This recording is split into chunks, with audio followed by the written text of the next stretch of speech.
Now that we are in the thick of the pumpkin patch, I can admit something. And more importantly, now that it's a lot harder to fire me, I can admit something. So last year, the pumpkin patch started, I think maybe 2 weeks after I first got here. And I remember pulling up, and I was a little bit late for the unloading, on unloading day. But I remember pulling up and thinking, oh, good God, this is chaos. Just people everywhere, and eventually things kind of got organized, but it was just, to my new eyes, it was just a big mess.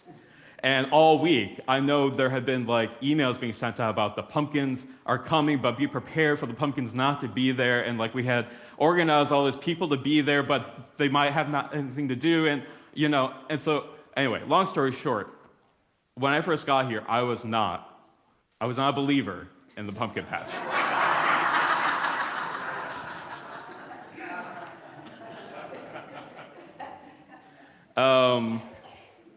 And it was a legitimate question when I got here. Is this still something we want to do? Because I also heard from volunteers being a little tired, being a little fatigued, being a little frustrated with how we do the pumpkin patch. Is this something that's still us? Or is this a time to rethink, to try something new? Over the course of the year, I brought this to the vestry. One of the things we talked about in the vestry retreat. Lori Lee Bielski and I did a lot of work thinking about what the patch could become. Is this worth it? There are two things that emerged from all those conversations that made me a believer in the pumpkin patch. One I'm going to tell you now. The second I'm going to save for the end of the sermon. The one I'm going to tell... Got to keep you interested, right? It's showmanship. It's all showmanship. The first one is we are known as the Pumpkin Church. Yeah, right? And what a wonderful thing to be known by. Because we are living in a time when most churches struggle for people to know that they are there at all. Most churches, people wonder, is that church still even open? That church that's around the corner from me. Do people still go there? It's probably just a matter of time before they close, sell the building, and something new is built there. People know that this church is alive and thriving because they know they can see us out there. We are the Pumpkin Church, and that is not something you give up easily, is having a maybe not the one we have chosen, being known as the Pumpkin Church, but there are a lot worse things to be known by, right? Not something you give up easily. So I want to remind you where we are in this series that we're doing. I want you to open up your bulletins again to, where is it now? Page 5, is that where we are? So that Venn diagram, for those of you here last week, this will be a review. Some of this will be new. We are playing around with Frederick Buechner's definition of vocation, of calling, of what it means to be gifted by God and what we're supposed to do with our gifts. And it's a very simple definition, but it can be life-transforming. It's that God calls us to the place where our deep gladness and the world's great hunger meet. Last week we talked about deep gladness. This week we're talking about the world's great hunger. Again, also we will have a panel after church today with some parishioners. This panel today is entirely composed of youth. Myha Francis will be on it, and Calub, Emily there's there, and Anne Regalado are going to be on our panel today. I encourage you to stick around and hear what they have to say, because we're going to be talking about the hunger that they see as the future of this country and this world, our next new leaders. But the idea this October is, while we're doing the pumpkin patch, while we are doing our annual pledge campaign, is to more generally be in that reflective space of thinking about what we are called to individually and as a church. And today's gospel adds a little extra something to that contemplative space. Jesus, or more precisely, James and John, raised questions about leadership and power and authority and privilege when it comes to figuring out what we are called to do and to be in the world. So the gospel opens with James and John coming up to Jesus and saying, "Teacher, do for us what we ask you to do."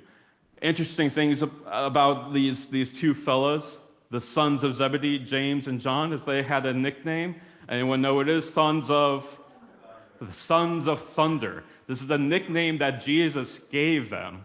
He gave Peter a new name. He gave them a nickname, probably because today's story is typical of their kind of brash, bold way of being in the world.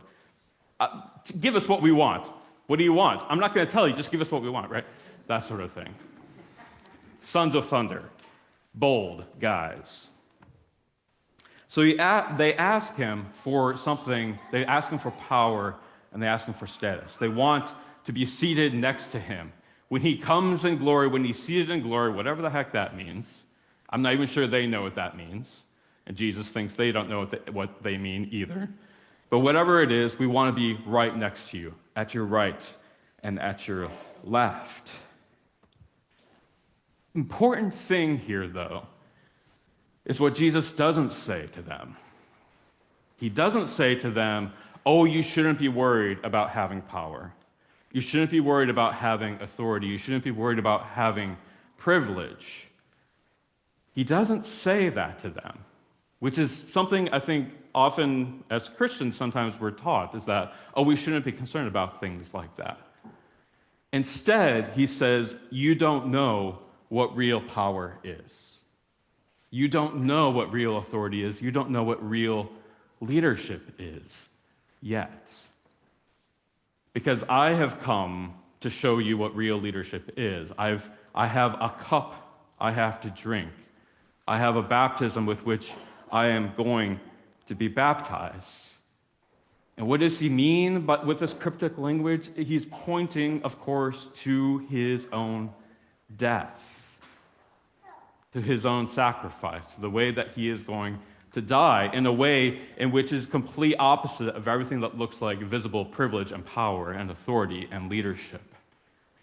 Today Matthew beautifully read from the passage from Isaiah about the suffering servant. That is precisely the same first reading that we read on Good Friday, here in the midst of the season after Pentecost in the fall. We are taken to Good Friday because we need to be reminded of what Jesus is talking about and the thing that he calls us to if we too want to be leaders the way that he is.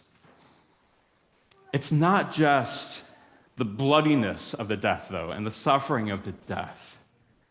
All the more, he is playing with the imagery of feeding, the cup that I must drink from. This is Eucharistic imagery. This is the imagery of communion, of the bread and the wine, because his death is not just this tragic event that we must either mourn or take vengeance for. This death is a death that gives life to the world. It is a death that feeds people precisely where they are hungry. And it is to that kind of life, a life that takes on that kind of feeding death, that Jesus calls us and calls everyone who would follow him. Anyone know William Temple? Ever heard that name? Older Episcopalians might know. He was the Archbishop of Canterbury during World War II. Really fabulous theologian. He has a great quote. You might have heard this before.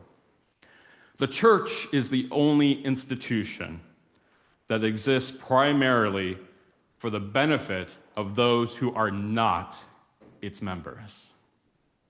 The church is the only institution that exists primarily for the benefit of those who are not its members.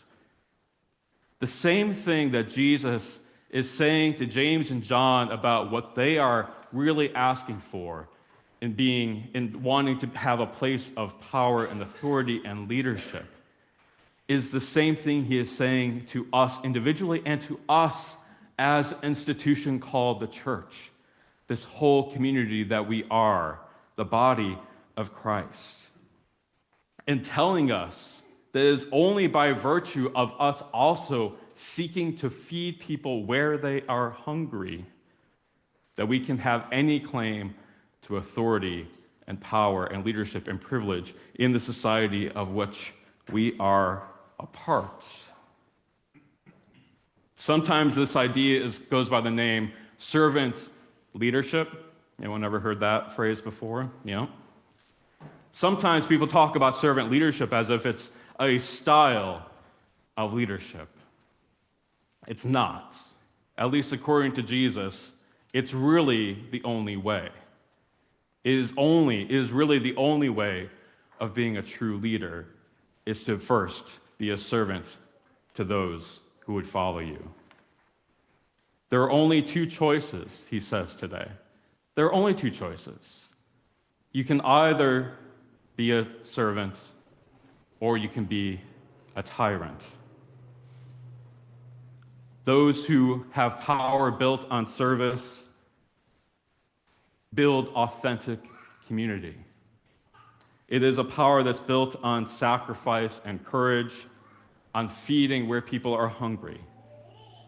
Power that's built on tyranny is power that's built on fear and force and the self-safety of those who are in power. And really, what it leads to is just constant warfare in one way or another. This is the stark choice that Jesus places before us today, individually, as the church, and I would say as a species. What is the world that we want to have based on the way that we want to have power in it? We are living in a time when it's very obvious, again, the church around the corner, are people even going there anymore? Christians are losing the status that we once had. We are losing the privileges that we once had in this country and in the world, in a society like this.